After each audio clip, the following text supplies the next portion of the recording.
Okay, in this episode we're going to talk about installing the hardware on your chassis. The first thing you want to note is take a look at your chassis and make sure that you understand what's the top side and the bottom side.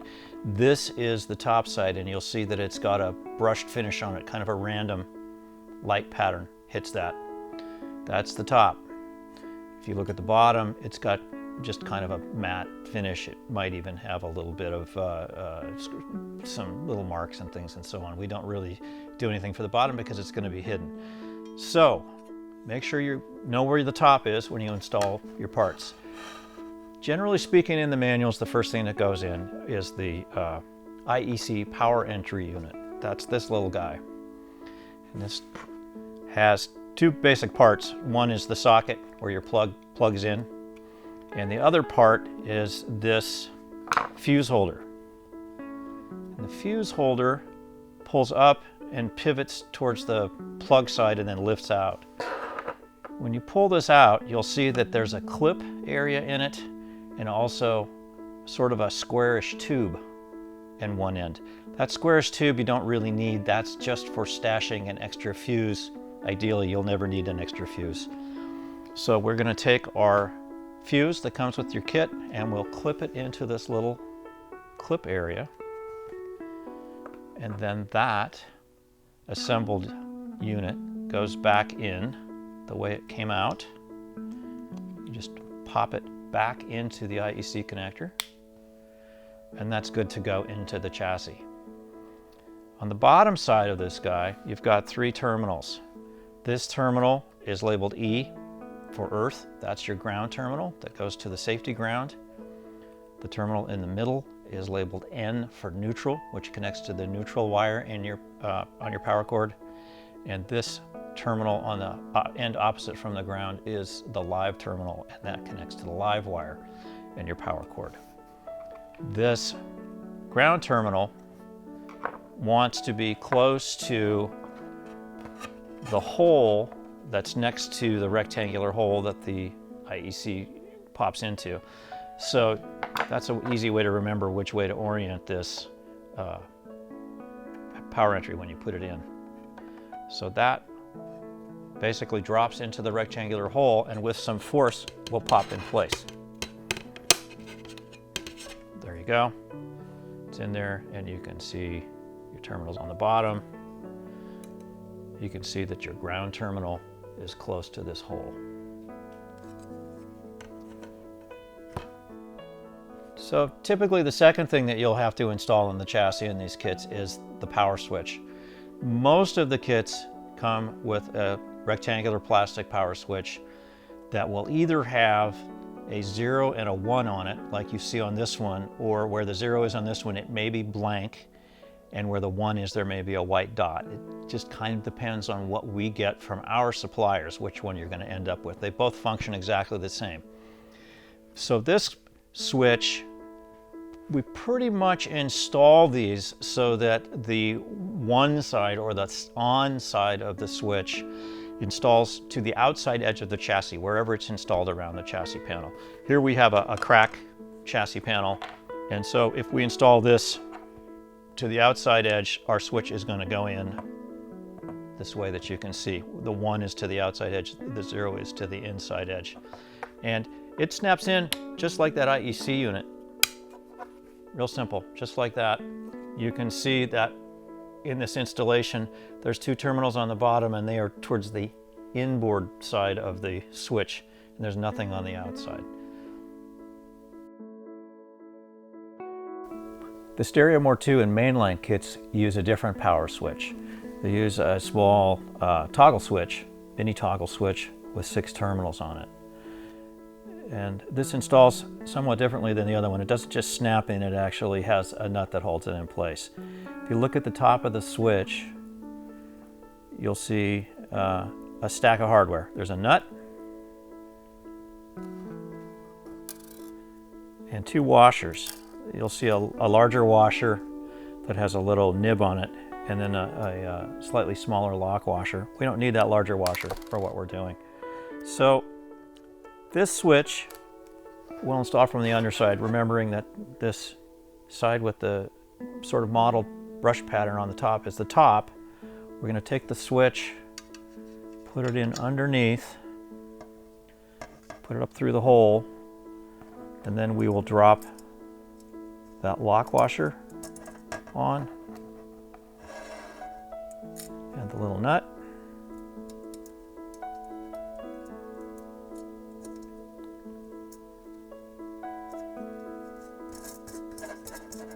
Get that started, spin it on there. And then you want to make sure on the stereo motor that the switch, long way on the switch matches the long way on the chassis. We're going to take this guy,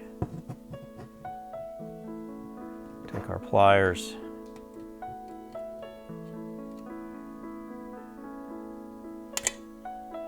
and just tighten that up.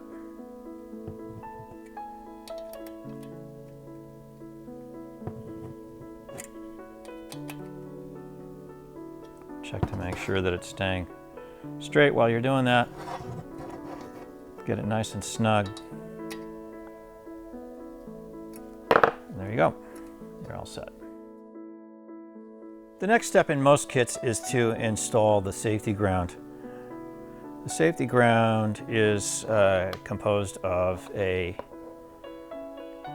832 by 3/8 screw, a couple of number 8 lock washers, a number 8 solder tab, and a nut. The 832 screw is going to go in through the top right next to that IEC socket. Once I put that screw in, I'll just hold it with my finger, and I'm going to invert the chassis. Then we're going to put on one of the lock washers. The reason for that is that will bite into the chassis as things are tightened down. Then once we put that on, we'll follow with the ground tab, and then we're going to follow with another locking washer, and then we'll put the number 8 nut on. Tighten all that up. This is actually Potentiometer standard that was derived by Underwriters Labs years ago. So that's why we use all those lock washers that may seem a little redundant. Once you get that all together, in the manual you'll be told to point that ground tab in a particular direction. It varies from kit to kit. I'm just going to arbitrarily put this one the way I've got it set here so that I can show you the next step, which is to tighten things up. To do that, you'll want to grab the nut with pliers, which is a little more difficult when I'm trying to keep everything on camera here. And then we're going to get on that screw and just tighten it up a little bit. And the last thing you typically have to do is get something underneath that tab, pry up a little bit, then take your pliers and actually bend the little end of the tab with a hole in it straight up at 90 degrees. That's going to make it easier to insert wires from all the various places that they come from around the chassis. Typically, the next part you're going to install in your kit is the RCA jack. And most of the RCA jacks look like this one. It has 2 nuts on it, and then it has a plastic washer, a ground tab, another plastic washer. We're going to be installing things in a slightly different order. What you really want to notice here is that this plastic washer has a raised shoulder on the inside edge of the hole. That is designed to fit into the RCA jack hole on the chassis, and that will isolate the jack from the chassis at that point so we can ground it somewhere else, which is what we want to do. Okay, once you have that shoulder washer installed in the top. You're going to insert the RCA jack through the top, and you're going to hold that together with your finger and invert the chassis. You're going to slip the other plastic washer over. Then you're going to put on that ground tab and put a nut on there to hold it all together. Now there is a second nut in the kit. It's kind of optional if you want to install it. Not really necessary. Once you get this all in place, there will be an instruction on which way this ground tab should point. Do whatever it says in the instructions, and then tighten this up. Being careful not to over tighten it because these are brass, and if you really herc on them with a socket or something, you can't snap them. So do be careful about that. That's how the RCA jacks go in. The RCA jacks that come in the more premium kits like the Mainline, the Kaiju, and the B-Pre 2 are really nice Neutrik jacks that are in what's called a D shell. And you can see that it's got a nice cast body around it. The chassis panel has a standardized cutout for that. The neat thing about these is that XLR jacks can also be had that fit into that same hole, so in some kits those are interchangeable. So this is very straightforward. This RCA jack just drops into that hole. There's a couple of smaller holes sort of opposed on each side of that hole. You want to set that jack in, line up the holes in the jack face with the chassis, and insert a 4/43/8 screw through one of those corners. Flip this guy over. You're going to drop on a number 6 lock washer and a number 4 nut.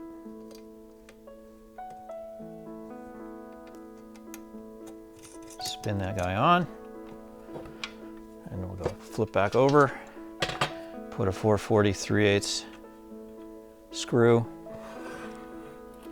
into the other hole, flip it over, and do the same operation on that other screw. Lock washer over it and a number 4 nut. Spin it on there. Then generally what I'll do is just use my finger underneath to brace against that nut and tighten the screw down into that lock washer on both of those, and they're nice and snug. And there's your RCA jack installed. If you're building an amp kit, you'll need to install binding posts.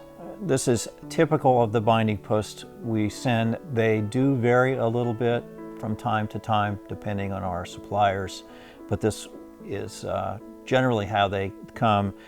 There's quite a few extra parts on here, and we'll pull those off and we'll kind of sort through what we really need as we put it together. So on this binding post, you'll see there's a couple of nuts on each color post. Then there's a couple of black lock washers, and there's several gold flat washers. Once you get past those, there's a little bottom side piece for the actual binding post, and that has shoulders on it, like the shoulder washer for the RCA jacks that we just did in the last segment. So what we're going to do now is take the top half of this binding post and put it through the binding post holes, which are going to be at the back of the chassis.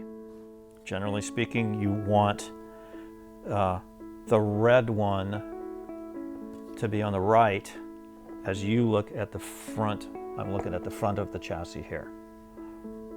So we'll install it that way. Set that binding post in the holes. It'll move around a little bit. That will get taken care of when we put this bottom piece on with the shoulders. You slide that over the two posts and it will index into the holes. So once we get that in there, we're going to pick back through our hardware selection here, and really all we need is a flat washer and a lock washer and a nut. So we'll put that on one side flat washer, lock washer, and nut on the other post. And then right before we tighten that down all the way, I'm going to wiggle it around and make sure that I have those shoulders really indexed into the holes on the chassis. We'll tighten those guys up and then snug them up a little bit. Once again, these are brass. Don't over tighten them or they will break. So just get them good and snug, like so. And there's your binding posts. The headphone jack that comes in the crack kit, the sex kit, is probably about the easiest piece of hardware there is to install. It's got a plastic nut, a washer, and the jack. So here's a cracked chassis. The jack inserts from the bottom. Washer goes over the top. And the plastic nut, which has a little flange around it, goes on with the flange side down towards the chassis. Tighten that up. On the crack, it just so happens that those terminals on the bottom side of the jack point towards the rear of the chassis. So make sure you line that up first and just come back, tighten things up a little bit. Oops. And you're good to go. The various kits have various types of potentiometers in them, and the way that they mount is pretty much the same for all of them. So we'll just install a potentiometer here into a crack kit so you can see how that works. The potentiometer, or pot as we call them, like most of these things, has a nut with a washer underneath that will go on the top side of the chassis to secure it. And one important thing to note on these is there's a locating tab on most pots. You'll see a little piece of metal sticking up on one side of the pot here. That has to do with the slot that's cut in the hole that the pot mounts in. That's what the locating tab fits into, so that you're sure that the pot is facing the right way, the terminals are facing the right way underneath the chassis. So, as with a lot of the other parts, we're going to insert that pot through the bottom and then just wiggle it around to make sure that we have that pin in the slot. Then we'll put the flat washer on top and a nut. We'll tighten that down.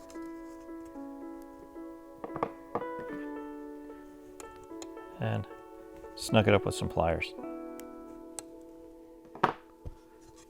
That's how the pot goes.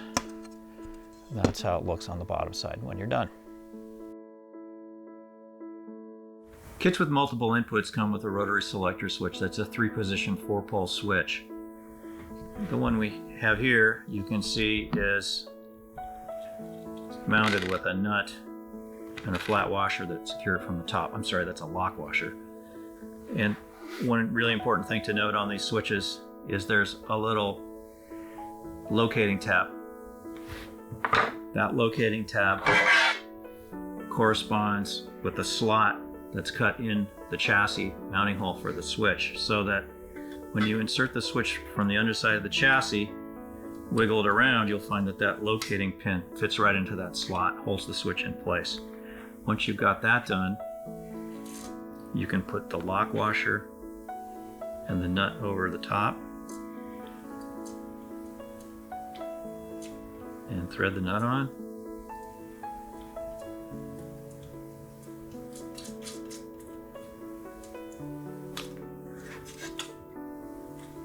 Give it a little bit of a snug with some pliers, remembering that this is a plastic part and you don't want to over torque it. And your switch is mounted. If you're going to deal with tube amps, you're going to have to deal with tube sockets. Maybe one of the more challenging parts of the kit is installing these. I'm going to cover installing an Octal socket in a crack amp kit because that's our most popular kit, and that's the socket that's most often installed. When you look at the Octal socket from the underside, you'll see the solder terminals on it, and the most critical thing to note is that in the center hole there's a notch cut out. That notch is for a locating pin that's on the tube itself, and it's really critical that that notch point in the proper direction as noted in the assembly manual when you install it.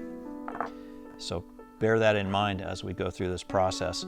The other part of the socket is this retaining ring, which fits over the bottom side of the socket and holds the socket in from underneath. This is actually how the socket's mounted in the chassis. So let's put one of these guys in. Where we're going to start is, this is the hole we're mounting it in. This is the front of the chassis. This is the rear of the chassis.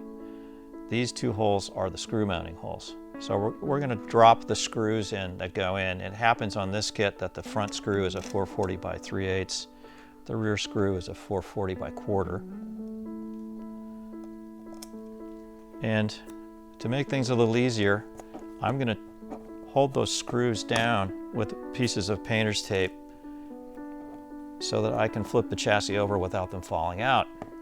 Okay, we're going to flip our chassis over now. And remember that this is the front of the chassis, this is the rear of the chassis. So the first thing we have to do is take a 5-lug T-strip and slip it over that front screw. We'll just let that rest there for a second. Now we're going to take a number 4 nut and we're going to just barely start threading it on that rear screw. Next, we're going to take our socket and we're going to make sure again that we have that little cutout notch in the hole in the center of the socket facing, in this case, towards the front of the chassis. Very, very, very important. If you get your socket in wrong, it could blow your tube up or damage some other parts of your amp, so really pay attention to that. Now that we've got everything sort of juggled into place here, we're going to take that retaining ring and slip the retaining ring under the nut that we installed on the back side of the socket. Now the little bit trickier part of this juggling act is we're going to take a second number 4 nut and we're just going to drop it in on that front. Now I'm going to hold that in place with one finger and I'm going to invert the chassis, still holding that nut on the bottom. Don't let that come out. I'm going to take that tape off, take my Phillips screwdriver, and that screw is going to go right into that nut while I'm holding it in place. While I'm here, I'll go ahead and hold that nut on the underside on the other screw and tighten that down. Now, I want to go back. It's snug, but you'll see that this T-strip is all cockeyed. So I'm going to come back, hold that strip in the proper position,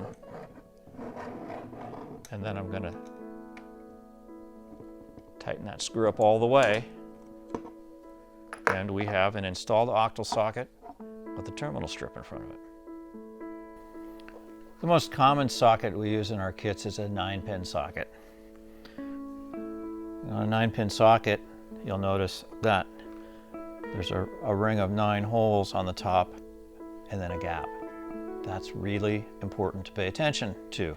There will be an instruction in the assembly manual that tells you to point that gap in a particular direction. It varies with each kit, but it's really important that you follow that. Otherwise your wiring will be a real challenge underneath. It won't go together right. Okay, we're gonna do just a generic install. This is not like any particular kit. It's just to show you how to generally get this socket into a chassis. So I have a crack chassis here that we're just going to put the socket in. There is actually on the crack chassis some T-strips that are installed underneath. We're not going to do that part of the installation. You'll see here that we have a hole with two little screw holes on either side.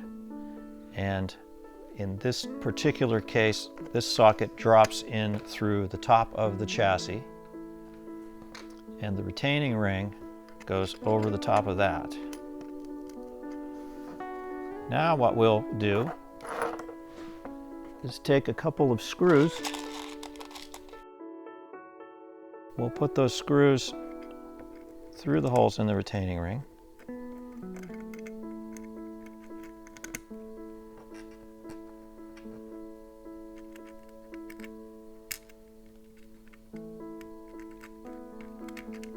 And at this point, if you like, you can tape this down, or you can do like I do and just hold those screws in place with your fingers, invert the chassis.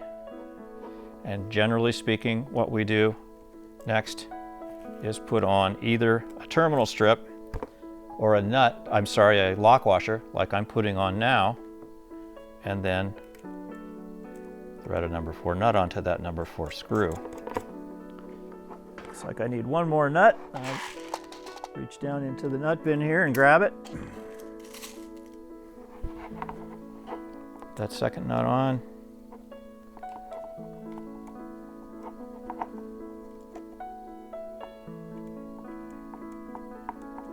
Get it started. Now, once we know those are going to stay, I'll put my fingers on the bottom side and hold the nuts. Flip the chassis back over. Take my Phillips driver. I'll just tighten them right up. And there you go. Mounted 9-pin socket. On some 9-pin sockets, you install a shielded base instead of a standard ring. And this is what that looks like. It's a bayonet style shield, tubular shield that fits onto a bayonet base. So we're going to go through the same process here with this base instead of the other on our same chassis here, just to show you a generic version of this. We're going to install our 9-pin socket, again being aware of which way the gap in the holes is facing. And we will put this bayonet base over it instead of the other retaining ring.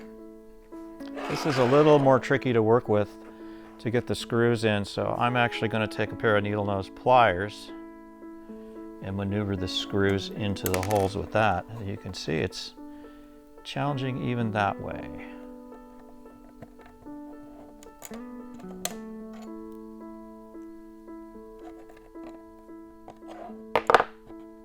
There's one. See if we can just slip the other one in here. And we got it. Now, again, hold those screws in place with your fingers. Invert the chassis. And on each one of these screws, you want to start a number 4 nut.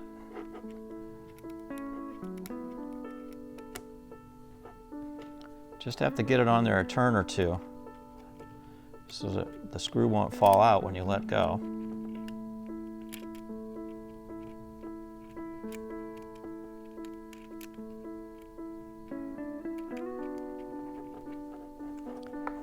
Then we can grab those nuts, hold them with our fingers, turn the chassis back over again,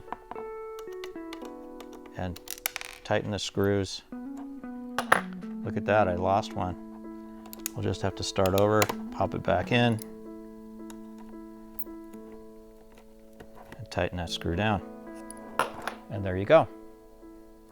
Now, this guy just slips on. You'll see a couple of bumps that it locates over and twists in place. And there's your shield base. A tube socket that's pretty common in our kits is the 4-pin socket. This is a socket that you use with the 2A3 tubes in the stereo more and the mono more, and 300B tubes in the Kaiju and the B-Pre2 preamp. And like with all these parts, there seems to be one critical item that you need to pay attention to. And in this case, it's the size of these holes. The 4-pin tubes that go into these have 2 smaller pins and 2 larger pins. And thus, there are 2 slightly larger holes on this socket. And it's not so much that they're bigger, it's that they are slightly bulged out, rounded out a little bit wider. than the other 2 pinholes.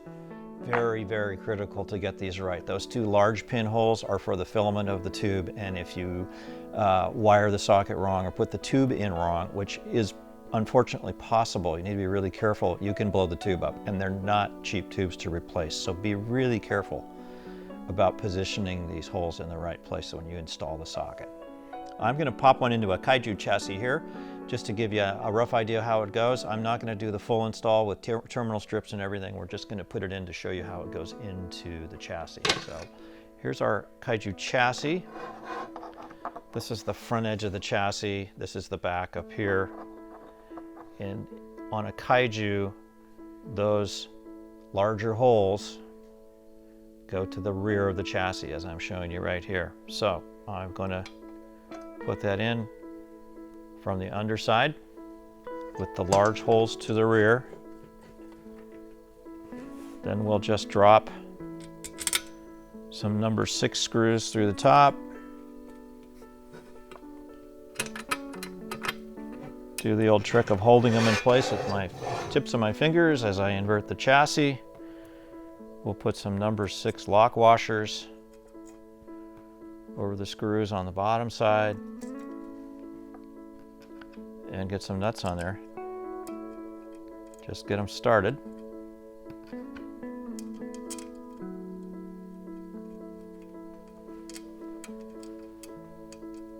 Just get it started, Dan. You can do it.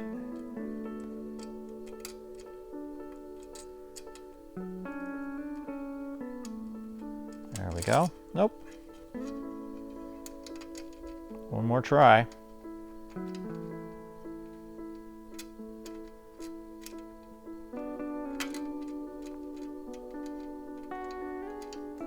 And I did it. How about that? Okay, now we know those aren't going to drop out. We'll grab them from this side, come back over the top, and tighten them up. And there's your socket installed with the big holes to the rear. Most every kit has a power transformer, and I'm going to do a more or less generic installation of a power transformer for you. There's variations in every kit. Some transformers might have additional terminal strips added or a little bit different order of grounding hardware or lock washers installed. But this is going to show you pretty typically how they go together. I'm using a PT10 power transformer. This is a transformer that's used in the crack kit, the sex kit, the monomores, and it is one of the little, well, I'd say more medium-sized transformers that we put in. So when you get this guy, you'll see there's a row of terminals across the bottom and just a plastic coil exposed on the top. So first thing we want to do is set this transformer down gently on those terminals so that we're looking at the top side of the transformer. And a lot of what we're doing here involves making sure that we have good continuity to ground things out for safety. And the first step we're going to do is put in some lock washers, and those are going to sit right on top of the 4 holes you see, one on each corner of the top of the transformer lamination stack. And then we're going to put on the transformer bell. And it just so happens I have the transformer bell that was painted in the painting video that we shot. And this is a hammer tone bronze finish. It came out pretty nice, so I decided I want to use it for this video. So that bell is going to fit on top of those lock washers, and the idea is that the teeth on the lock washers will dig into that metal and make good contact through the bell, through the lam stack, and that will allow us to have that all safely grounded through the bottom when we get it mounted. The next thing we're going to do is take the screws that are going to hold the transformer to the chassis, and in this case they're 2-inch number 8 screws. They're different sizes for different kits, and we're going to slip a number 8 lock washer, round style lock washer, on that screw, and then slip that whole thing through a corner of the transformer. We're going to do the same thing with a number 8 screw and a lock washer on each corner.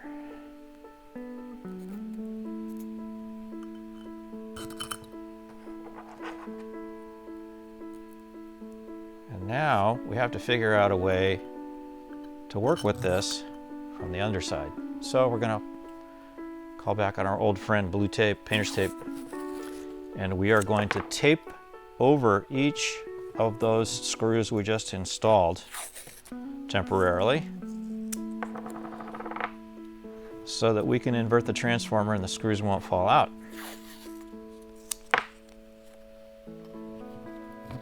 Get these guys on here.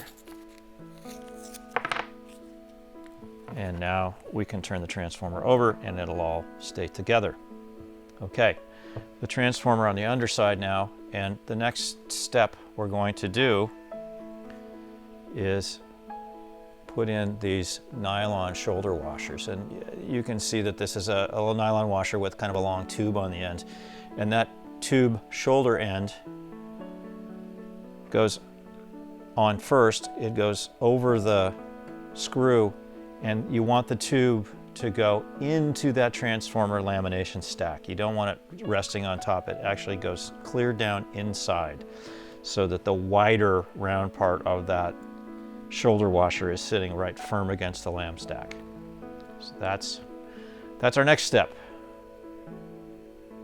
So we now have everything on there that we need that's above the chassis. So now I'm going to take the chassis panel, and I just happen to have a 6 amp chassis panel, which does take a PT10 transformer, and I have that upside down. I'm going to rotate it around to line up with the holes and just set that over the transformer like that. Now we need to continue to insulate those screws, so we're going to slip these number 8 fiber shoulder washers with the shoulder side. You can't really see this, but there's a shoulder on the inner circle of these. That shoulder side needs to face towards the chassis as I'm installing each of these to make sure that the screw never makes contact with the metal of the aluminum chassis at that point. Okay, we have those 4 shoulder washers on. Now, typically on any of these transformers, there will be some kind of a ground tab at some point located, usually near the corner where our IEC socket and our safety ground is. So in this case, that's over here. So I'm going to slip a grounding tab onto the screw that's nearest that IEC and ground screw. And then we're just going to put a number 8 lock nut, which is a nut with the lock washer built in right over that guy. And we're going to put one of those on all the other corners. Whoops. Don't worry if you feel like a klutz when you're doing this, because everybody does, even me.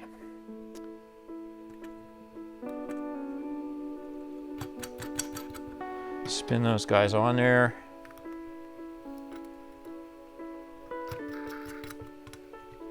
Just get them finger tight. We can invert this now. We'll pull off our blue tape.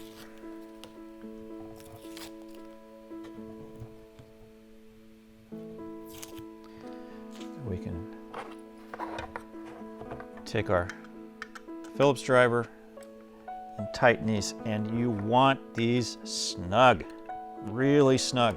It's real important because you want those teeth in those lock washers to bite in, and you also want to make sure that the power transformer is slightly compressed and really held together tight. The reason for that is the power transformers generate a magnetic field that's AC, and it can actually cause the metal parts to move a little bit, and the power transformers can actually make a little physical hum sometimes. So make sure you get these real snug.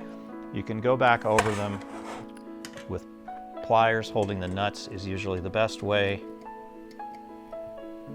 and really snug those guys. Okay, so there you go. That's how you mount a power transformer on the chassis.